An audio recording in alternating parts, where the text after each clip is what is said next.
Salam sejahtera Malaysia. Ada soalan ditanyakan kepada saya. Berapa sebenarnya gaji Pesuruhjaya SPRM Azam Baki?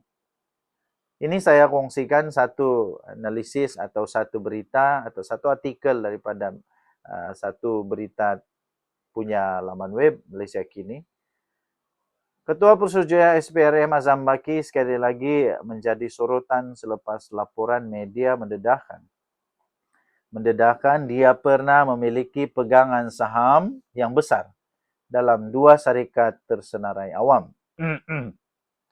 Walaupun Azam Baki menegaskan tidak melakukan sebarang kesalahan, dia menegaskan bahawa dia tidak melakukan sebarang kesalahan dan dia telah pun mengisytiharkan pegangan saham tersebut kepada Jabatan Perkhidmatan Awam JPA. Seorang ahli politik mempersoalkan bagaimana seorang penjawat awam mampu membeli saham yang dianggarkan bernilai ratusan ribu ringgit. Ketua agensi anti rasuah itu dipetik wawancara bersama sebuah portal berita berkata, selepas lebih 40 tahun berkhidmat dalam perkhidmatan awam, dia mempunyai wang yang lebih daripada mencukupi untuk menampung pembelian saham tersebut. Sebagai penjawat awam yang telah berkhidmat lebih 40 tahun dalam perkhidmatan awam dengan grade utama Turus 2, pencen dan ganjaran saya, dia kata, ditambah gaji dan simpanan, dia kata, lebih daripada mencukupi untuk menampung pembelian saham saya, kata beliau. Tidak ada apa yang menyalahi undang-undang bagi mana-mana warga negara memperoleh saham melalui pendapatan yang sah, kata Azam, seperti yang telah dipetik oleh The Vibes. Bagaimanapun, Azam tidak mendedahkan jumlah pendapatan bulanannya daripada gaji dan pencen maupun jumlah ganjaran yang diterimanya daripada kerajaan selepas mencapai umur persaraan wajib 2023. Pertanyaan telah dihantar kepada SPRM bagi mendapatkan maklumat lanjut mengenai angka tersebut. Walaupun belum menerima maklum balas, Malaysia kini meneliti beberapa dokumen awam dalam talian yang dapat memberi gambaran mengenai pendapatan bulanan Ketua Pesuruhjaya SPRM. Berikut grade Turus 2. Jawatan Ketua Pesuruhjaya SPRM berada pada grade gaji utama Turus 2. Antara kedudukan tertinggi dalam pengurusan tertinggi perkhidmatan awam. Grade ini hanya 2 tangga di bawah Ketua Setiausaha Negara dan biasanya dihaskan untuk jawatan kanan seperti Ketua Setiausaha Kementerian dan Ketua Polis Negara. Menurut kod gaji terkini perkhidmatan awam, grade Turus 2 menawarkan gaji bulanan minimum RM11,380 dan boleh mencecah RM31,140. Gaji ini disertai kenaikan tahunan 9%, tetapi dihadkan kepada RM612 setahun bagi mereka yang telah mencapai gaji maksimum. Menurut maklumat ini, berdasarkan sistem saraan perkhidmatan awam SSPA yang menggantikan sistem saraan Malaysia bermula Disember 2024.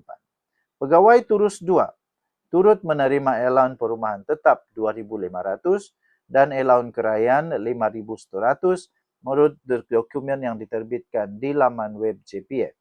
Malaysia kini difahamkan terdapat juga beberapa allowance lain bagi menampung perkhidmatan pembantu peribadi dan bil utility. Selain itu, pegawai pengurusan tertinggi turut menikmati pelbagai kemudahan lain seperti kenderaan rasmi dan pemandu. Selepas bersara, pejabat awam yang berkhidmat lebih 30 tahun akan menerima pencen bulanan sehingga 60% daripada gaji terakhir mereka. Mereka juga menerima bayaran ganjaran yang dikira berdasarkan gaji terakhir dan tempoh perkhidmatan, 7,5% darab jumlah bulan perkhidmatan darab gaji terakhir. Secara pengiraan mudah, pegawai Turus 2 yang berkhidmat sekitar 40 tahun sehingga bersara seperti Azam Baki boleh menerima ganjaran sekitar RM400,000 hingga sedikit melebihi 1 juta ringgit. Serta pencen bulanan di antara 6.800 sebulan sehingga 18.600 sebulan. Semalam, bekas ahli Parlimen DAP Tony Puak membangkitkan isu pemilikan saham Azam Baki dalam syarikat perkhidmatan kewangan Velocity Capital Partners Berhad. Perkara itu timbul selepas Bloomberg melaporkan Azam disenaraikan sebagai pemegang 17.7 juta saham syarikat berkenaan berdasarkan penyata tahunan yang difailkan pada 3 Februari tahun lalu. Pada harga penutup Isnin, pegangan tersebut bernilai kira-kira RM800,000. Susulan pendedahan itu, Azam berkata dia telah pun mengisytiharkan pegangan saham tersebut kepada JPA, namun tidak menjawab isu ketidakpatuhan terhadap had RM100,000 bagi setiap syarikat yang dikenakan kepada penjawat awam. Azam juga berkata dia telah melepuskan saham tersebut pada tahun yang sama ia dibeli. Walaupun tidak diketahui jumlah sebenar yang dibayar untuk saham berkenaan, harga terendah saham Velocity Capital tahun lalu ialah 0.015 unit, bermakna pegangan Azam mungkin bernilai sekurang-kurangnya RM265,500. Selepas itu, Malaysia kini melaporkan Azam turut memiliki saham dalam sebuah lagi syarikat yang mungkin tidak mematuhi peraturan had pembelian saham bagi penjawat awam dalam satu entiti.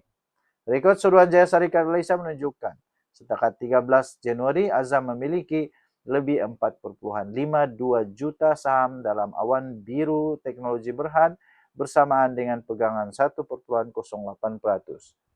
Harga saham tersebut pada 13 Januari ialah 0.305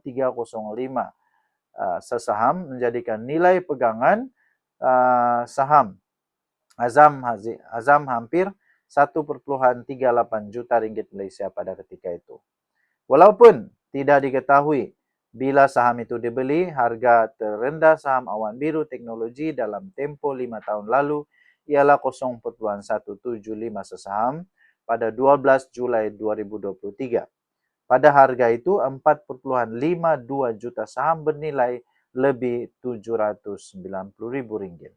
Pendedahan ini telah pun mencetuskan gesaan supaya Azam Baki meletakkan jawatannya dan Perdana Menteri Datuk Seri Anwar Ibrahim yang telah melanjutkan tempoh perkhidmatan Ketua SPRM itu sebanyak 3 kali mengambil tindakan.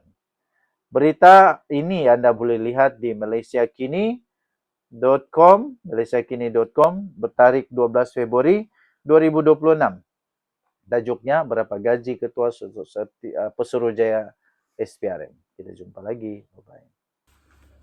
Sebelum saya teruskan, izinkan saya untuk berkongsi manfaat sesama kita. Bagi anda yang sedang berikhtiar kerana ada sakit penyakit 3 serangkai, kencing manis, buah pinggang, darah tinggi, kolesterol, gout, apa saja penyakit termasuk penyakit saraf, penyakit lelaki, penyakit perempuan, kanser, mata, hati, apa saja. Saya ingin kongsikan produk daripada 4Life Research, Transform Factor.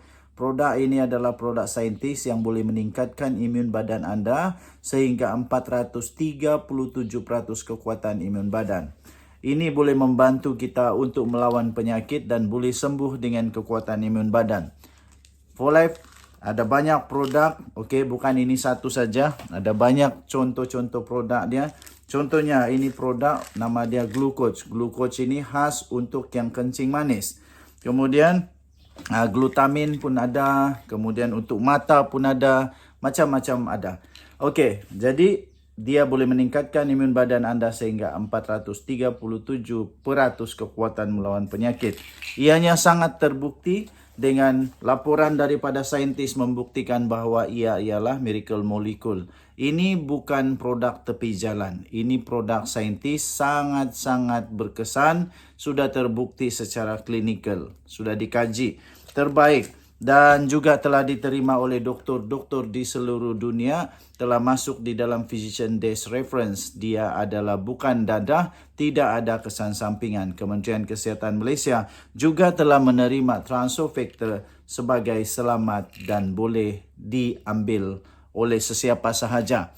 Paling bagus Dia bukan sahaja ada testimoni beribu-ribu, berpuluh-puluh ribu, malahan juga dia ada clinical abstract. Transofecta clinical abstract ini keputusan kajian saintis yang telah dilakukan di serata dunia. Bagi anda yang sangat memerlukan, sila dial nombor telefon tertera di atas. Dia akan berhubung dengan anda. Jangan telefon dia, sila WhatsApp dia. Kerana jika anda telefon, dia tidak sambut. Okay?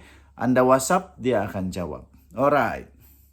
Terima kasih tuan-tuan dan puan-puan kerana sudah menamatkan video ini dengan baik sekali. Saya ingin kongsikan beberapa buah buku yang sangat menarik. Ini saya sisipkan. Yang pertama, Muslihat Mahathir. Sekiranya anda berminat untuk melihat bagaimana Muslihat Mahathir yang dituliskan di dalam buku ini, anda boleh baca ini untuk menambahkan pengetahuan anda, untuk anda tahu siapa Mahathir yang sebenarnya. Buku ini sangat luar biasa. Ketika saya membaca, saya terkejut. Wow! Dan saya semakin berilmu. Buku yang kedua yang saya ingin kongsikan pada anda ialah Pemikiran Tun Mahathir. Ini ditulis oleh seorang pakar yang sangat-sangat luar biasa, merungkai. Dia kasih pecah semua pemikiran Tun Mahathir. Ini bukunya yang sangat luar biasa. Sekiranya anda mau tahu macam mana Mahathir punya cara berfikir, ini dia. Dan yang ketiga, buku yang saya ingin kongsikan bagi anda ialah tajuk dia Paradise Lost Mahathir. Okay? Ini dia beritahu bagaimana paradise itu surga yang diwar-warkan di Malaysia nampaknya sudah hilang menurut Mahathir. Ada buku ni, kalau anda berminat untuk beli, tekan, ada di Shopee. Okey, saya bagi link dia. Alright.